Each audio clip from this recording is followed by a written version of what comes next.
Wapenzi wa hadithi za mapenzi, karibuni sana Love Stories TZ.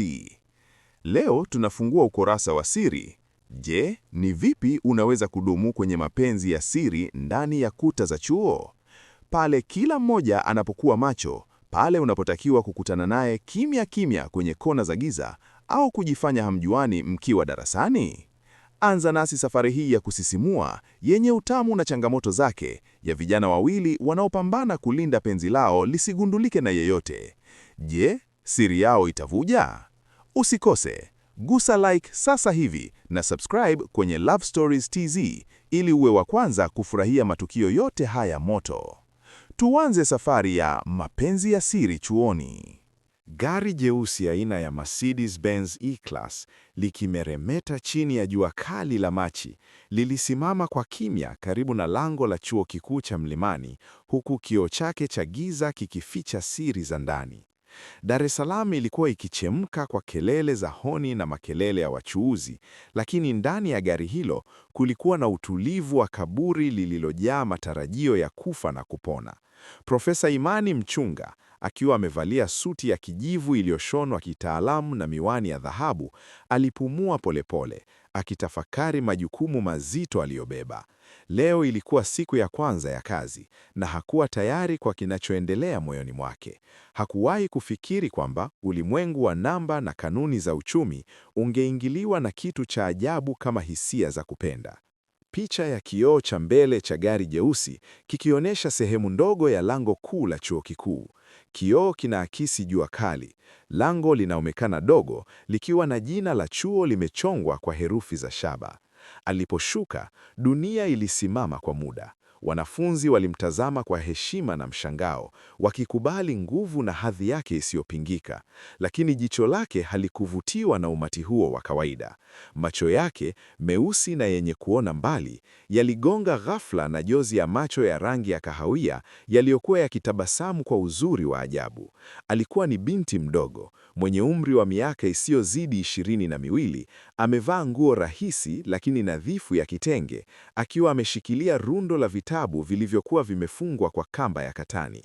Alisimama katikati ya jua, akionekana kama maua adimu yaliyoota katika jangwa la vitabu na majengo ya zege. Imani alihisi mshtuko wa umeme ukipita kwenye uti wake wa mgongo, hisia ambayo hajawahi kuhisi tangu utoto. Alimeza mate na kujikaza kufuata hatua zake. Picha ya karibu, close up, ya macho ya binti kahawia yamezungukwa na kope ndefu, yakikutana na macho ya profesa meusi yaliyofichwa kidogo na miwani ya dhahabu. Background iwe imefifia, ikionyesha umati wa wanafunzi.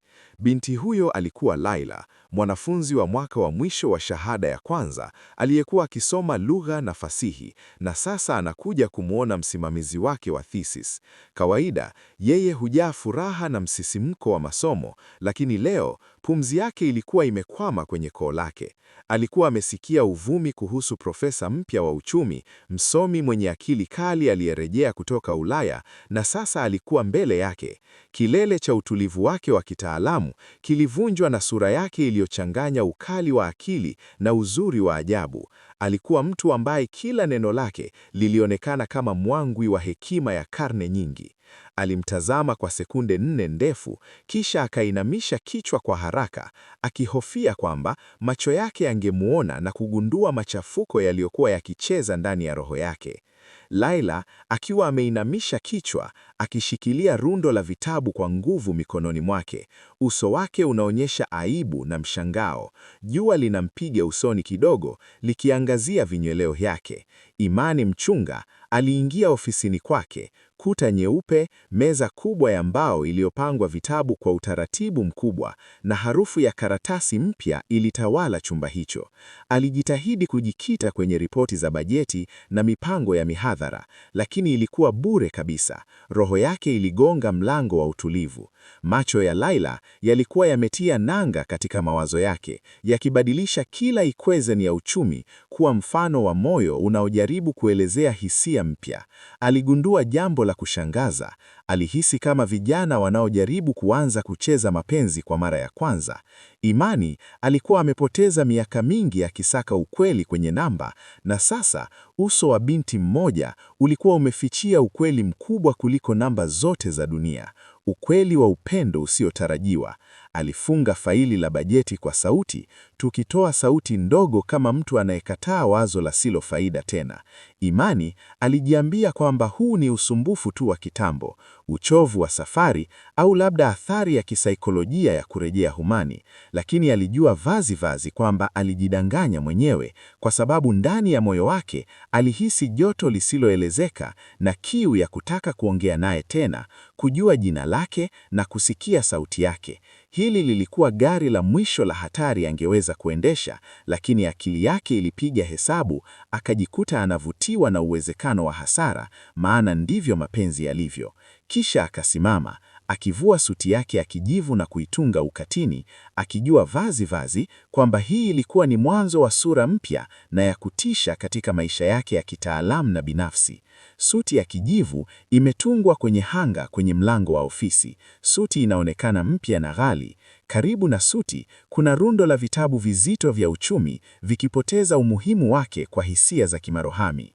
Juma lililofuata, ukumbi wa mihadhara wa Profesa Mchunga ulikuwa umejaa kupita kiasi, sio tu kwa wanafunzi wa uchumi, bali na waliobobea katika masomo mengine, wote wakivutiwa na umahiri wake usio na mfano.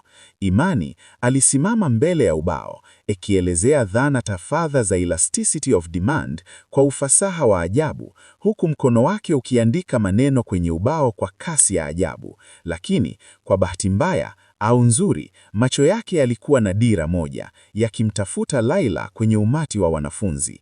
Alipomuona amekaa kwenye benchi la mwisho, akiandika kwa umakini sana, alihisi neno demand likibadilishwa kuwa hitaji la moyo, na kila mfumo wa uchumi aliyouelezea ulikuwa ni tafsiri ya namna ya kuishi na kupenda. Sauti yake ilisisimuka ukumbini, lakini sauti ndani ilikuwa ikimwambia, mvulana wewe, umeanguka.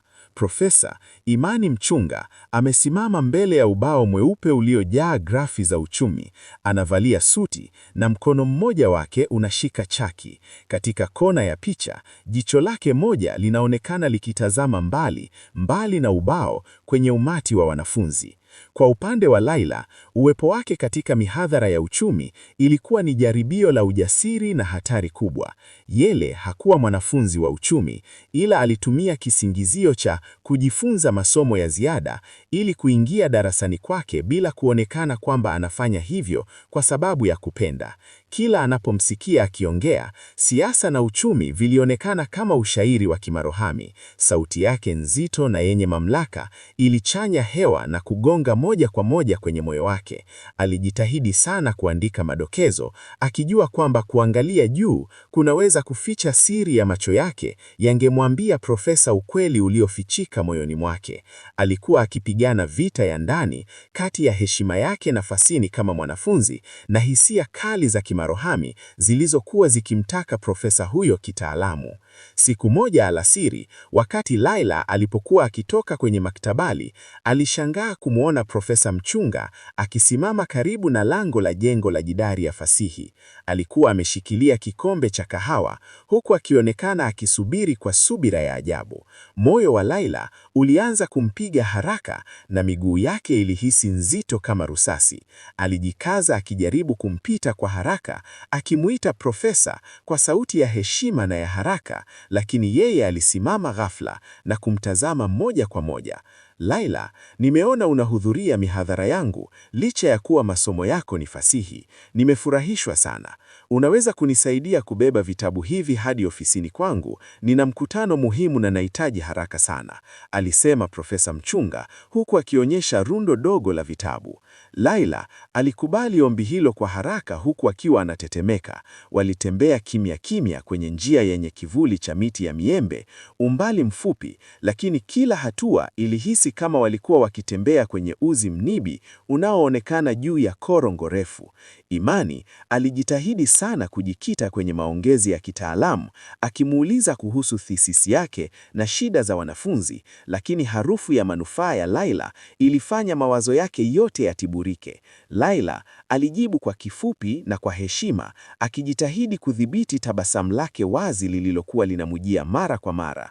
Alihisi ulinzi na amani alipokuwa karibu naye, jambo ambalo lilionekana kinyume kabisa na jinsi uhusiano ulivyo kando na kanuni za kitaalamu, lakini haikuwezekana kupuuza msisimko wa kugusa vidole kwa bahtini mbaya walipoteukia kona. Picha ya miguu ya Laila na Profesa Imani Mchunga ikitembea pamoja kwenye njia yenye kivuli cha miti, inaangazia kugusa kidogo cha vidole vyao walipokuwa wakitembea, na Safaru ina michoro ya jua kupitia majani ya miti. Picha ya miguu ya Laila na Profesa Imani Mchunga ikitembea pamoja kwenye njia yenye kivuli, inaangazia kugusa kidogo kwa vidole vyao walipokuwa wanatembea, na sakafu ina michoro ya jua kupitia majani ya miti.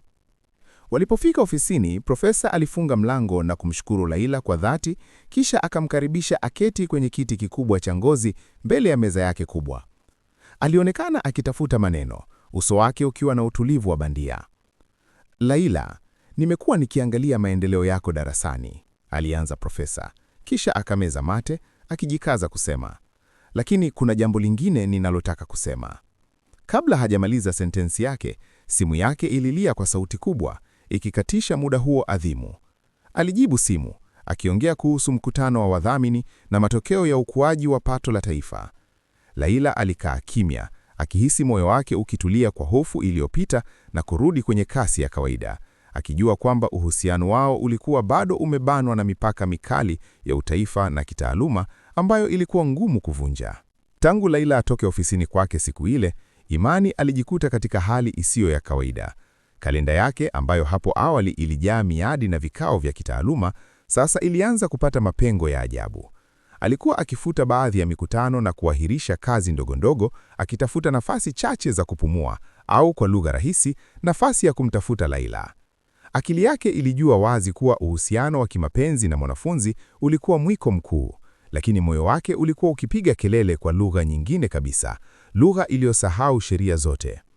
Alijaribu kumpigia simu, kwanza kwa kisingizio cha kuuliza kuhusu kazi za idara ya fasihi, lakini sauti yake ilikuwa na hofu kiasi kwamba hakuweza hata kukamilisha sentensi bila kugugumuza kidogo, hali ambayo haikuwahi kumtokea katika miaka yake ya uongozi. Picha ya karibu ya kalenda ya mezani ya profesa, baadhi ya miadi, mfano VC meeting, budget review, imefutwa kwa kalamu nyekundu. Mkono wake unaonekana ukishikilia simu, akiangalia namba ya simu ya Laila kwa wasiwasi mkubwa. Laila alipopokea ujumbe wa maandishi kutoka kwa Profesa Mchunga, ujumbe uliozunguka mbali, ukiuliza swali lisilo na maana kuhusu kazi ya ushairi wa Shaban Robert, alijua mara moja kwamba huo ulikuwa msimbo wa mawasiliano ya siri.